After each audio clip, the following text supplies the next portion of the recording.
नमस्कार दोस्तों, bloody takes के आज के बिल्कुल यूनिक से डिफरेंट से वीडियो में आप सभी लोगों का बहुत बहुत स्वागत है। दोस्तों आज के इस वीडियो में हम लोग आप लोगों को कुछ ऐसी हैरान कर देने वाली जानकारी देने वाले हैं जिसे सुनकर आप लोग बोलेंगे कि कम ऑन, ये सब भी पॉसिबल हो सकता है क्या। लेकिन विश्वास मानो या ना मानो, ये बिल्कुल सच्चाई है। ये जो आज फैक्ट्स आप लोग जानने वाले हैं ये इतने ज्यादा यूनिक है, अगर आप किसी को भी बताएंगे तो वो दांतों तले उंगलियां चबा देंगे। तो सबसे पहले नंबर का फैक्ट आता है एक ऐसे आदमी का फैक्ट भाई जो दुनिया का सबसे घिनौना इंसान माना जाता है। वर्ल्ड्स डर्टीएस्ट मैन का खिताब इसे दिया गया। मतलब उसको कितना भी परफ्यूम में नहला दो, परफ्यूम को वो जो बोलता है क्या बोलते हैं, गोदाम में डाल दो, उसको कितना भी निकाल के से नहला करो तो भी उसके अंदर की बदबू कभी खत्म नहीं होने वाली। दरअसल बात यह है कि आदमी इजराइल का रहने वाला है। इस आदमी का नाम है आहमू हसी। इस आदमी ने पिछले 65 साल से नहाया ही नहीं है। इस आदमी की उम्र 87 इयर्स है और इस आदमी को यह वहम है कि अगर मैं नहा लूंगा तो मेरी तबीयत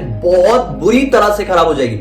मतलब इसे ये हाइड्रोफोबिया है। हाइड्रोफोबिया ही अगर सही वर्ड जो मैं कह रहा हूं वो इसे है भाई, पानी का फियर है। मुझे ऐसा लगता है कि मैं पानी को हाथ भी लगाऊंगा तो मुझे सर्दी जुकाम हो जाएगा। मतलब कैसे कैसे लोग होते हैं इस दुनिया में। अगर ऐसे में उसको सच में शायद नहला दे, शायद सच में कुड़क ले वो, क्योंकि कुड़क ले मतलब उठ जाए। मतलब क्योंकि ऐसा होता है, अगर उसको फियर है कि हाँ। मैं और इतने सालों से नहीं नहाया, सच में उसको नहलाओगे तो वो मर सकता है। सही हाँ, बता हो रही सकता मैं। है, हो सकता है, ऐसा हो सकता है। सेकंड नंबर का फैक्ट इससे भी ज्यादा हैरान कर देने वाला है, खासकर उन लोगों के लिए जो लोग हमारी हिस्ट्री पर विश्वास नहीं करते, हमारी रियल हिस्ट्री पर। रियल हिस्ट्री यानी कि महाभारत। सच्चाई थी, सभी को पता है। दरअसल महाभारत में एक बहुत ही फेमस पात्र था संजय। एक ऐसा पात्र था जिसे दिव्य दृष्टि मिली थी। मतलब एक ऐसी पार मिली थी जिस शक्ति की मदद से संजय कहीं पर भी बैठे बैठे दुनिया की किसी के भी हिस्से में आराम से देख सकता था। उस चीज को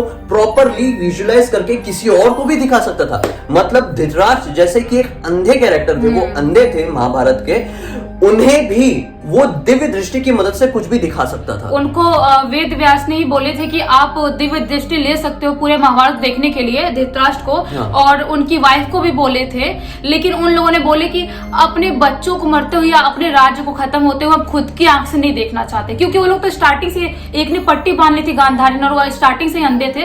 तो उन्होंने बोले कि लेकिन आप मेरे जो संजय है सहकारी, उनको दे सकते हो दिव्य दृष्टि। इसलिए वेद व्यास ने उनको अपनी दिव्य दृष्टि दे दी थी। और संजय को जो दिव्य दृष्टि मिली थी, हाँ। उस दिव्य दृष्टि की मदद से संजय बैठे बैठे पूरा युद्ध देख रहे थे, पूरी दुनिया देख रहे थे और हर एक चीज धृतराष्ट्र को बता रहे थे। अब महाभारत के युद्ध के दौरान ही एक बार धृतराष्ट्र ने संजय से पूछा कि संजय, ये जो पूरा ब्रह्मांड है ये सबसे उच्चतम जगह से कैसा दिखाई देता होगा। मतलब अगर ब्रह्मांड के सबसे हाईएस्ट लेवल पर एकदम हम बाहर निकल जाए तो ये ब्रह्मांड कैसा दिखाई देता होगा, मुझे ये बताओ, मैं जानना चाहता हूं। तो संजय ने इतनी हैरान कर देने वाली बात बताई कि आप लोग विश्वास नहीं करोगे। संजय ने यह बताया कि ये जो ब्रह्मांड है, ये ब्रह्मांड एक खरगोश के सामने मौजूद दो पीपल के जुड़े हुए पत्तों की तरह दिखाई देता है। तो ये बात उस समय धृतराष्ट्र को बहुत ही ज्यादा हैरान कर देने वाली लगी कि ऐसा कैसे हो सकता है। धृतराष्ट्र ने ज्यादा इस बात को माइंड नहीं किया और एक बार मुस्कुरा दिए। लेकिन बहुत समय क्रॉस हो गया,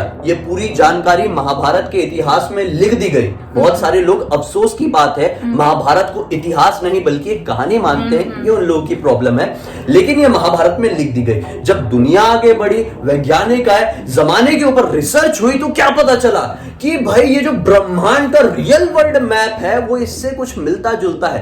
कैसे, मैं बताता हूं। जो दरअसल संजय ने धृतराष्ट्र को बताया उसका हुलिया एग्जैक्ट उल्टा कर दो, वो सेम टू सेम आज के जमाने में डेवलप किए हुए, मतलब दर्शाए गए वर्ल्ड मैप की तरह ही दिखाई देता है। तो है ना कितनी ज्यादा हैरान कर देने वाली बात कि आज से 5-5.5 हजार साल पहले संजय ने बिना किसी टेक्नोलॉजी की मदद से धृतराष्ट्र को डुप्लीकेट डिक्टो बता दिया था कि वर्ल्ड मैप ऐसा दिखाई देता है। और हजारों साल बाद इतने बड़ी बड़ी जब संस्थाएं आई, रिसर्चिंग कंपनीज या फिर जो भी कह लो वो सब आए, उन लोगों ने इतनी बड़ी बड़ी तकनीक की मदद से पता लगाया कि हमारा जो वर्ल्ड है वो ऐसा दिखाई देता होगा। मतलब यूनिक बात है कि पहले की जो एंशिएंट टेक्नोलॉजी थी वो कितनी ज्यादा एडवांस रही होगी। आपकी क्या राय है इसके ऊपर कमेंट सेक्शन में जरूर बताइए। और अब जो लोग महाभारत को फेक मानते हैं वो भी कमेंट करके बताना, हाँ, कि कैसे फेक हुई। हाँ। खैर आगे बढ़ते हैं एक अजीबोगरीब फैक्ट की तरफ, जो कि तीसरा नंबर का फैक्ट है भाई। आप लोग समोसे या फिर पकोड़े भजिया या फिर वड़ा पाव खाते टाइम किस चीज को सबसे ज्यादा पसंद करते हैं? वो चीज है केचप। बहुत सारे लोगों को पसंद है, लेकिन क्या आप लोग ये जानते हैं कि 1800s के टाइम में, मतलब सन 1800 से 1900 के बीच में, अमेरिका जैसे डेवलप्ड कंट्री में भाई ये जो केचप है दवाई के रूप में यूज किया जाता था। उस जमाने में अमेरिका में केचप की पिल्स बेची जाती थी, और जो भी अमीर लोग होते थे वहां के, उनकी अगर तबीयत खराब होती थी तो उनको तुरंत ही केचप पिल्स प्रोवाइड कराई जाती थी, और जादू से मतलब वो ये पिल्स खाते भी थे और उनकी तबीयत ठीक हो जाती थी। मतलब यहां से ये साफ साफ समझ में आता है कि सारा खेल माइंड का है। अगर आप मान ले कि ये चीज खाने से या फिर ये चीज करने से मेरी तबीयत ठीक हो जाएगी, तो लिटरली आपकी तबीयत ठीक हो सकती है। अगर आप लोग मान ले कि ये चीज करने से या खाने से मेरी तबीयत खराब हो सकती है, तो मानो या ना मानो तबीयत खराब हो जाएगी। इससे ये साबित होता है। मतलब अब सोचो केचप का इतना लेवल डाउन कर दिया, समोसे भजिया के साथ कर दिया है। हाँ, मतलब आज के टाइम में जब दुनिया इतनी आगे बढ़ गई तो लोगों ने जाने नहीं यार ये दवाई नहीं हो सकती, ये समोसे के साथ खाने वाली कोई कमाल की चीज होगी, हाँ। इसको समोसे के साथ खाया जाए, ज्यादा मजा आएगा। खैर अगले फैक्ट की तरफ बढ़ते हैं, जो कि है चौथे नंबर का फैक्ट। हैरी हॉयट नाम का एक आदमी था भाई, ये इतना ज्यादा अनोखा आदमी था कि ऐसे आदमी के बारे में मैंने कभी इमेजिन भी नहीं किया था कि ये आदमी ऐसा कैसे एग्जिस्ट कर सकता है। सन 1990 में इस आदमी का एक रोड में बहुत ही बुरा एक्सीडेंट हो गया था, जिस वजह से ये ऑन द स्पॉट लोगों को लगे कि मर गया है। इसे जल्दी से हॉस्पिटल लेके पहुंचाया गया, लेकिन हॉस्पिटल वालों ने बोले कि ये मरा नहीं है, ये कोमा में चले गया है। आने वाले काफी समय तक ये कोमा में ही रहा। अचानक से कोमा से जागा। नर्स ने आकर पूछी कि आपने क्या क्या एक्सपीरियंस किया, मतलब आपको क्या लग रहा था कोमा में। इस आदमी ने बड़ी हैरान कर देने वाली बात बताई। आदमी ने क्या बताया कि मैं कोमा में नहीं था, मैं एक्चुअल में मर चुका था, और मैं मरने के बाद नर्क में चले गया था। नर्क में मैंने बहुत सारे शैतानों को देखा, राक्षसों को देखा, ऐसे ऐसे लोगों को भी देखा जिनको मैं जानता था वो मर गए और नर्क में तड़प रहे हैं। किस्मत से जब मेरी लाइफ का लेखा जोखा हुआ तो ये समझ में आया कि मेरा समय नहीं आया था, और इसी वजह से मेरे शरीर में वापस से जान आ गई है। हालांकि वो कुछ दिन तक और हॉस्पिटल में रहा और फिर डिस्चार्ज हो गया। डिस्चार्ज होने के बाद जब वो घर पहुंचा तो कुछ दिनों बाद उसके पड़ोसियों ने पुलिस को एक अजीबोगरीब कंप्लेंट की। कंप्लेंट कुछ ऐसी कि रात के टाइम में, मतलब रात के 3 बजे, 2:30 बजे, 2 बजे इस आदमी के घर से लाउड अजीब सी म्यूजिक बजाने की आवाज आती है। अब पुलिस वाले भी हैरान हुए, इस आदमी के घर पहुंचे और उससे पूछताछ की गई कि भाई ऐसा क्यों करते हो, इतनी जोर जोर से म्यूजिक क्यों बनाते हो, ये पड़ोसियों को बहुत ज्यादा प्रॉब्लम होती है ना। तो उस आदमी ने बड़ी ही डरा देने वाली बात कही। आदमी ने क्या कहा कि मैं ये म्यूजिक इसलिए बजाता हूं कि मुझे ना शैतानों के चिल्लाने की आवाज आती है, अगर मैं ये म्यूजिक नहीं बजाऊंगा तो मैं पागल हो जाऊंगा। ये शैतान मेरे इर्द गिर्द होते हैं जो नर्क से मेरे साथ आए हैं, और ये हर वक्त चिल्ला चिल्ला के मुझे मारने की कोशिश करते हैं। मैं ये म्यूजिक बजाता हूँ इसलिए मैं बचा रहता हूँ। अब पुलिस ने भी उसको समझी पागल है, छोड़ो यार, समझाई थोड़ा सा कि नहीं ऐसा मत करो, दिन में सुनो, ऐसा बोल के चले गई। अब कुछ दिनों बाद उसके पड़ोसियों के घर से और भी ज्यादा अजीबोगरीब खबर पुलिस वालों को मिली। पड़ोसियों ने यह बताया कि उस आदमी के घर से लगातार 3 दिन से म्यूजिक बजने की आवाज आ रही है, और वो बिल्कुल इक्वल आवाज में बज रही है और वो बंद ही नहीं हो रही है। पुलिस वाले बड़े हैरान हुए और बोले अब तो जाके उसके खिलाफ स्ट्रिक्ट एक्शन लेना पड़ेगा। गए, दरवाजा नॉक किए, आदमी ने दरवाजा नहीं खोला, दरवाजा तोड़ के उस आदमी के घर पर घुसे तो ये पाए, मतलब कि वो आदमी पूरी तरह से जला हुआ था। उसकी दीवार में लिखा हुआ था I am in hell, help me, और मर चुका था। और उसकी बॉडी अजीब सी दिख रही है, चुकी थी पूरी बॉडी, अजीब सी। कोई इंसान ऐसा बैठे बैठे अकड़ा हुआ कैसे जल के वो हो सकता है, मर सकता है, ऐसा पॉसिबल ही नहीं। अगर वो जल के उसकी डेथ होने वाली रहती तो गिर जाएगा ना, वो ऐसे कैसे अकड़ गया और कैसे वो ऐसे जला आखिर। मतलब आज तक ये मिस्ट्री रही, किसी को पता ही नहीं चला कि आखिर उसके साथ हुआ क्या और कैसे हुआ। कुछ चीजें इस दुनिया में ऐसी अजीबोगरीब हो जाती है ना कि दिमाग फिर जाता है कि यार ऐसी चीजों के ऊपर कैसे ट्रस्ट किया जाए, लेकिन ये सच्चाई होती है। खैर अगले फैक्ट की तरफ बढ़ते हैं, जो कि है हमारा 5वें नंबर का फैक्ट और सबसे अतरंगी फैक्ट है अब तक का। क्या होता है जब भी हम कैमरे के सामने आते हैं तो हमें एक मतलब दिमाग में एक चीज फीड रहती है कि कैमरे के सामने आके हमें स्माइल ही करना है, हाँ, अच्छा सा फेस बनाना है। बचपन से हम लोगों ने यही सीखे हैं कि एकदम खुश मिजाज दिखना है, मूड कितना भी खराब हो वीडियो बनाते टाइम इस तरह से हंसते रहना है। तो ये बहुत ही अलग हुआ करता था एक जमाने में। मतलब एक टाइम में जो विक्टोरियंस लोग थे, विक्टोरिया के लोग थे, तो ये भाई एक टाइम में बहुत ही ज्यादा अलग हुआ करता था। मतलब विक्टोरिया के लोग एक टाइम में ये मानते थे कि अगर आप एजुकेटेड और अमीर लोग हो और आपको फोटो खिंचवाना है तो आपको बाय डिफॉल्ट सीरियस दिखना पड़ेगा। ऐसे हाँ, अब बहुत सारे लोग अच्छे मूड में होते थे, कॉमेडी मूड में होते थे, तो तुरंत सीरियस नहीं दिख पाते थे।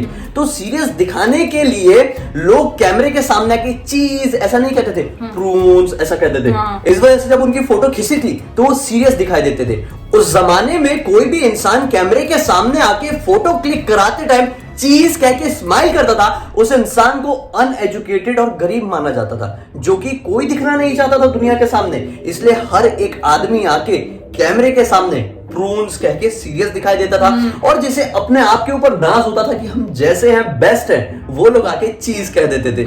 मतलब ये बिल्कुल यूनिक था। मतलब ऐसे था ये देखा जाए तो। मतलब कोई इंसान ऐसे दिख रहा है वो अच्छा है, कोई इंसान ऐसा दिख रहा है वो गंदा है, वो अनएजुकेटेड है। मतलब स्माइल करना एक जमाने में अनएजुकेटेड होने की निशानी होती थी। ये सुनने में बहुत ही ज्यादा ऑकवर्ड लगता है, लेकिन कभी कभी ऐसा होता है, दुनिया जब आगे बढ़ती है ना तो कई सारी चीजें अच्छी भी होती है, इंसानों को सही सही चीजें समझ में आती है। एक टाइम में बहुत सारी ऐसी चीजें हैं जो रियल में गलत होती है करना, एक टाइम में उसको बहुत ही ज्यादा प्रमोट किया जाता था। और एग्जाम्पल सिगरेट्स, आप लोगों को पता होगा कि कितनी ज्यादा हानिकारक होती है। हर एक परेशानी सिगरेट के कारण आती है दुनिया में, लेकिन एक टाइम में सिगरेट्स को बहुत ही बड़े लेवल पर प्रमोट किया जाता था। लोगों का यह मानना था कि सिगरेट्स पीने से किसी की भी तबीयत एकदम तंदुरुस्त हो सकती है। हाँ, बहुत गलत ऐड बनाते थे वैसे। इस वजह से बड़े बड़े डॉक्टर्स और बड़े बड़े सेलिब्रिटी को, डॉक्टर्स को, सेलिब्रिटी को तो अलग रखो, बड़े बड़े डॉक्टर्स को अच्छी खासी मोटी रकम देके सिगरेट्स के ऐड करवाए जाते थे कि सिगरेट पीने से ये फायदा होगा, वो फायदा होगा। मतलब सोचो, आजकल लिखा आता है डब्बे पे हानिकारक है, और पहले ऐसा दिखाते थे कि बहुत अच्छा होता है, तंदुरुस्त हो जाओगे, स्वस्थ हो जाओगे सिगरेट पियोगे तो। वाह, मतलब पहले ना कुछ भी करते थे और इतना गवर्नमेंट एक्शन भी नहीं लेती थी। तो बहुत सारी चीजें ऐसी हैं जो हमारे पुराने जमाने की नहीं मानना चाहिए। हमेशा याद रखो, cigarette is injurious to health. और बस इस वीडियो को अगर आप लोगों ने पसंद किया है, कुछ अच्छी जानकारी, मजेदार इन्फॉर्मेशन मिली है, तो इस वीडियो को लाइक जरूर कर देना, चैनल को सब्सक्राइब करके बेल आइकन दबा के ऑल के ऑप्शन में क्लिक करना, क्योंकि इसी तरह के हैरान कर देने वाले अनोखे वीडियो आप लोग के सामने रेगुलरली लेके आते रहते हैं। इंस्टा की लिंक इस वीडियो के डिस्क्रिप्शन बॉक्स में मिल जाएगी, हम दोनों क्लिक करके डायरेक्टली वहां पर पहुंचना। चलिए कल फिर से मिलते हैं, तब तक के लिए बहुत बहुत धन्यवाद। आपका दिन शुभ हो।